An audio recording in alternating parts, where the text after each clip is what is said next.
মৰমৰ ছাত্ৰ-ছাত্ৰী, আজি তোমালোকৰ ইংৰাজী লেচনৰ 14 নম্বৰ লেচনটো আলোচনা কৰোঁ আহা। 14 নম্বৰ লেচনটো পাঠটিৰ নাম হৈছে স্বামীজ গ্ৰেণ্ডমাদাৰ।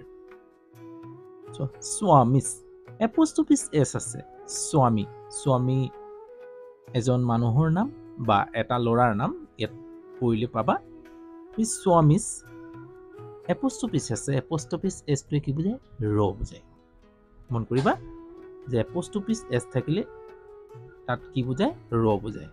যে স্বামীৰ কি বুজাইছে? স্বামীৰ গ্ৰেণ্ডমাদাৰ। গ্ৰেণ্ডমাদাৰ মানে হৈছে আইতাক। হল আইতাক কি বুলি কোৱা হয় ইংৰাজীত? গ্ৰেণ্ডমাদাৰ। Swaminathan's grandmother loved with all her belongings in the dark corridor between the front hall and the dining room of their home. Swaminathan's এপ'ষ্ট্ৰফিছ আছে। ইয়াত এপ'ষ্ট্ৰফিছ এছটো কি বুজাইছে? ইয়াতো ৰ বুজাইছে। স্বামীনাথনৰ গ্ৰেণ্ডমাদাৰ আইতাক lived lived lived মানে বাস কৰিছিল। live মানে বাস কৰা। ed যেতিয়া লাগি যাব তেতিয়া past tense উঠিছে, অতীত কালত গুচি যাব। বাস কৰিছিল with হৈতে, all সকলো, সমুদায়, হাৰ তাইৰ, belongings বস্তুবোৰৰ সৈতে, বয় বস্তুৰ সৈতে। belongings মানে বয় বস্তু, যিবোৰ বস্তু আছে তাৰ। চোৱা প্লুৰেল নাম্বাৰত আছে দেই, এছ লাগি আছে। belongings বয় বস্তুবোৰ। ইন ভিতৰত, দা ডাৰ্ক কৰিডৰ। কৰিডৰ মানে হৈছে যে দুখন ৰুমৰ মাজত থকা খালী ঠাই, অৰ্থাৎ বাৰাণ্ডাক বুজাব ইয়াত। এই খালী ঠাইডোখৰত, ডাৰ্ক মানে আন্ধাৰ, কৰিডৰ মানে সেই বাৰাণ্ডাটো বা সেই ঠাইডোখৰ, দুটা ৰুমৰ মাজত থকা খালী ঠাইডোখৰ কৰিডৰ বুলি কোৱা সাধাৰণতে। বিটুইন মাজত, চোৱা মাজত বুজাইছে। দা ফ্ৰণ্ট হল, ফ্ৰণ্ট মানে আগত, হলৰ আগত, অৰ্থাৎ হলৰ আগত। হল মানে ৰুমটোৰ আগত। হল মানে কি? এটা ডাঙৰ ৰুমটো হল বুলি কোৱা হয়, যাত কি কৰা হয়? কনফাৰেন্স পতা হয়, মানে মিটিং চিটিং কৰা ঠাই, সভা কক্ষক সাধাৰণতে হল বুলি কয়। কিন্তু ইয়াত কি? সেই এটা ডাঙৰ কোঠাৰ আগত বুজাইছে। এণ্ড আৰু দ্য ডাইনিং ৰুম হৈছে আহাৰ খোৱা ঠাই, অৰ্থাৎ আহাৰ য'ত আমি খাওঁ তাক ডাইনিং ৰুম বুলি কোৱা হয়। অফ দেয়াৰ হোম, দেয়াৰ মানে সিহঁতৰ, হোম মানে ঘৰৰ। স্বামীনাথনৰ আইতাকে সিহঁতৰ ঘৰৰ ডাইনিং ৰুম আৰু হলৰ আগৰ মাজৰ আন্ধাৰ কোঠাৰ তাইৰ বয় বস্তুৰ সৈতে বাস কৰিছিল। কি বুজাইছে? তাইৰ বয় বস্তুৰ সৈতে বাস কৰিছিল, থাকিছিল। মানে বাস কৰিছিল তাৰ মানে জীৱন নিৰ্বাহ কৰিছিল। Her belongings consisted of a bed made of 5 carpets, 3 bed sheets and 5 pillows. Her মানে তাইৰ, belongings মানে বয় বস্তুবোৰ, consisted মানে অন্তৰ্ভুক্তি হৈ থকা মানে আছে। কি আছে? অফ এ বেড, এখন বিচনা, মেড সজা হৈছিল বা যে সজা হৈছে, অৰ্থাৎ অফ 5 কাৰ্পেটছ মানে সাধাৰণতে আমি তলত পাৰোঁ, মজিয়াত পাৰোঁ। সেই মজিয়া 5খন কাৰ্পেটৰ লৈ, বহু বচনত আছে, চোৱা কাৰ্পেটছ আছে, এইটো প্লুৰেল নাম্বাৰত আছে।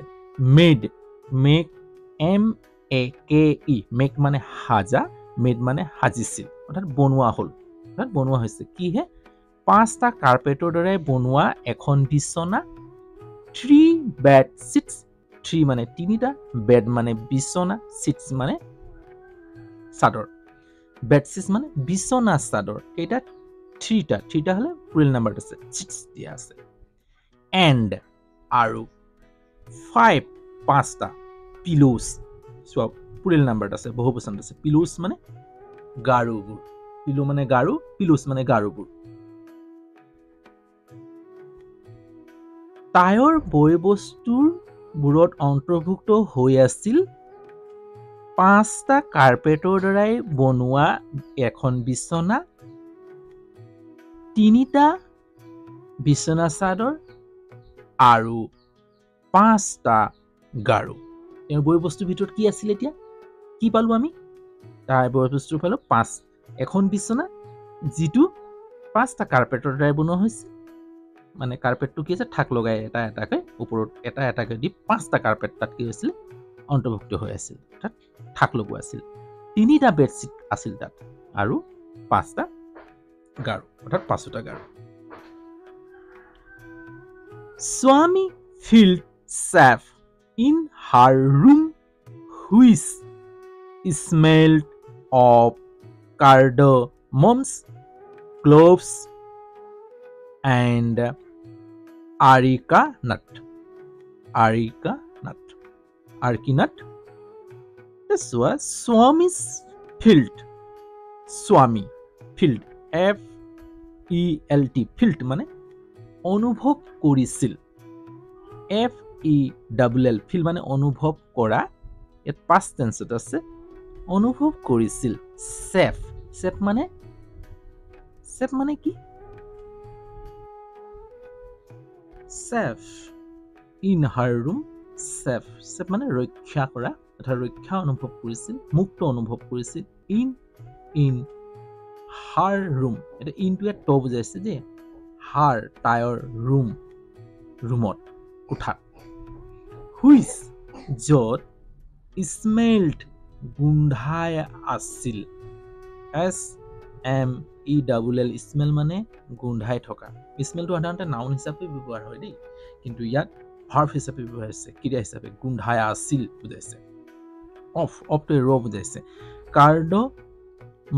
কাৰ্ডমমছ মানে ইলাইচিবোৰৰ গোন্ধ, অৰ্থাৎ ইলাইচিৰ গোন্ধ।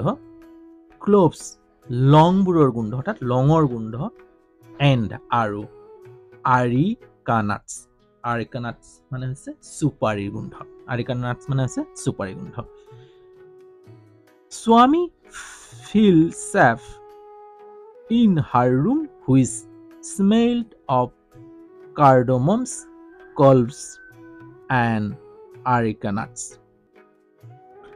স্বামীয়ে তাইৰ ৰুমত বৰ মুক্ত অনুভৱ কৰিছিল, য'ত কাৰ্ডামমছ, ক্লভছ, আৰেকা নাটছ, ইলাইচি, লং আৰু চুপাৰীৰ গোন্ধাইছিল।